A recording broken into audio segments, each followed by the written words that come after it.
Hello everyone and welcome back. In this video I'm going to show you how to build a note block puzzle where we take a note tune like this and have to recreate it through an input like this. Let's have a look at how it works. So the only required part of this build is the redstone on these magenta blocks as well as the line blocks that specify the output. So these note blocks here are the note blocks that actually make sound, and if you input like these from left to right, you get an output like that.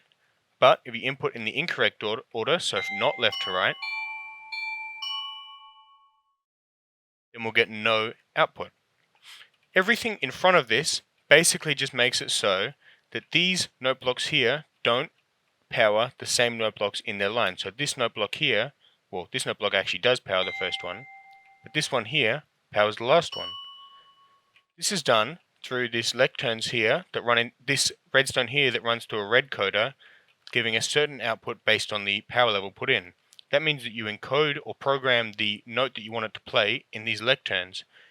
The first note is page 1, the second page 3, 5, 7 or 9, 9 being the last note. So if we change it to 7, this note block will now play the second last note.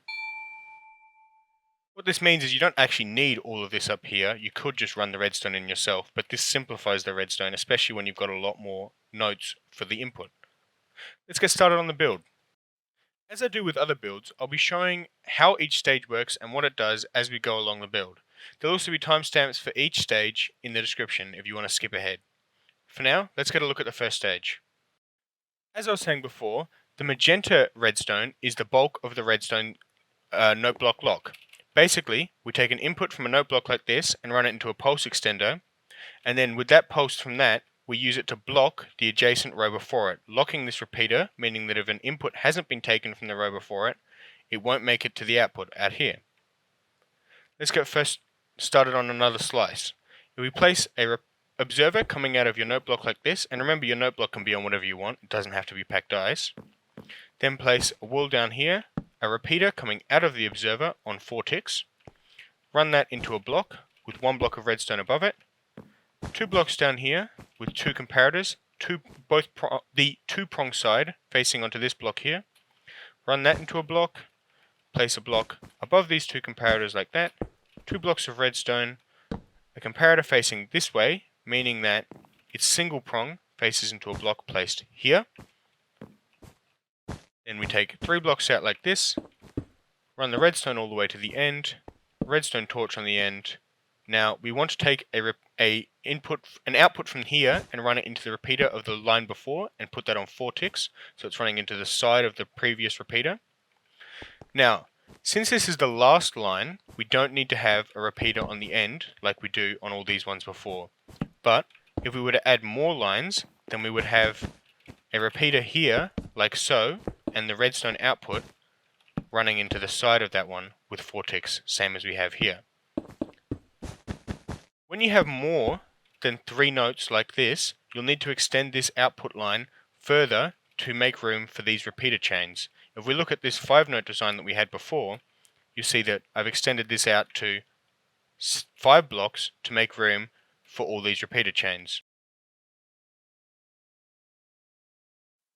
You should note that you don't actually have to build all the rest of the stuff that I'm going to show you how to build here. You could build your own input.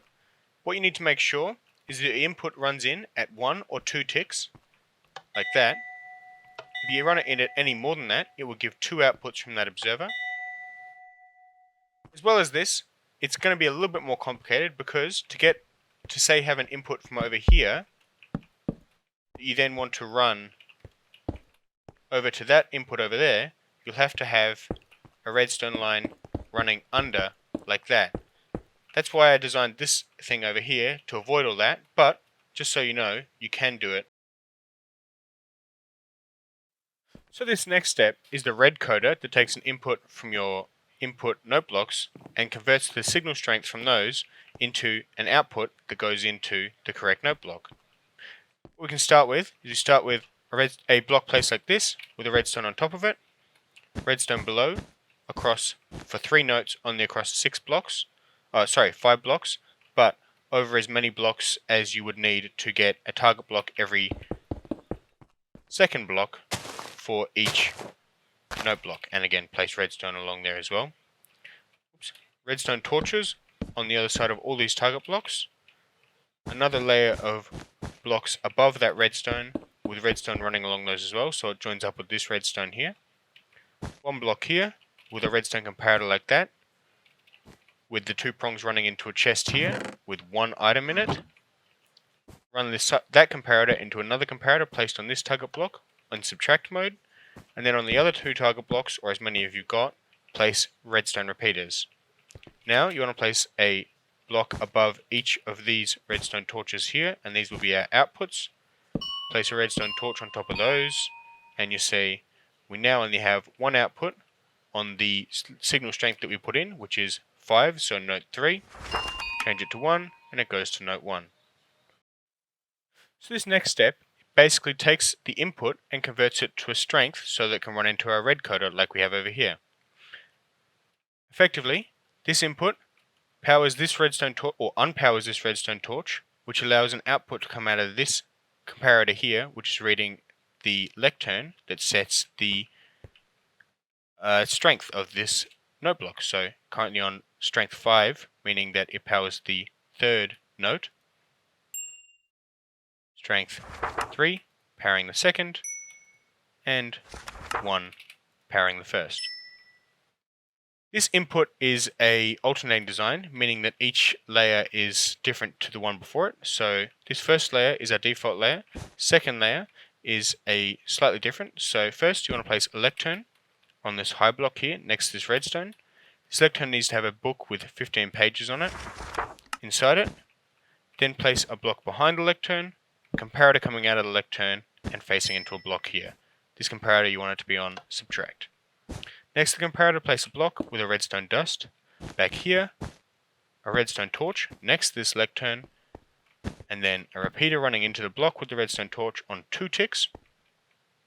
Block before that repeater, an observer facing out of a note block so that the face is on top with the note block on top of it. And then last thing you want is a block on top of this note block to stop it from making any sound.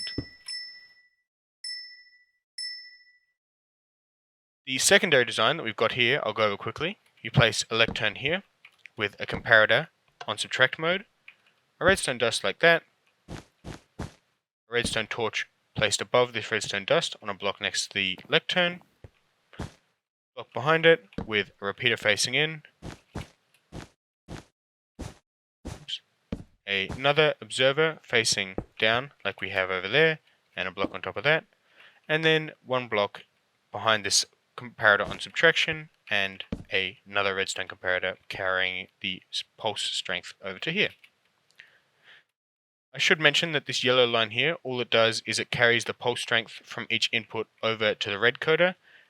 It can technically be blocks here if you lower it down 1 block, but I found it easier with this tileable method to just have redstone between each one. At this point, you've finished building the design and you need to program in your puzzle.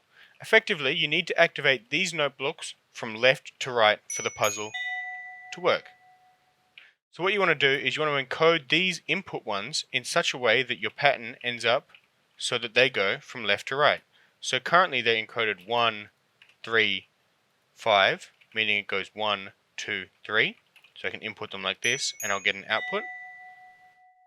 But say we wanted to put it the other way, we could go 1, 3, 5, and run it back the other way. Or pretty much any combination that you can think of. So thank you guys so much for watching. Remembering that if you want to build it above 3 notes, you need to tile this input design. High lectern, low lectern, high lectern, low lectern, or low, high, low, high. Other than that, thank you so much for watching. Don't forget that it can only be expanded to 7 note blocks, as this redcoder limits the input to 15 divided by 2, or 7 if you round down. Otherwise, thank you so much for watching, and I'll see you guys in the next one.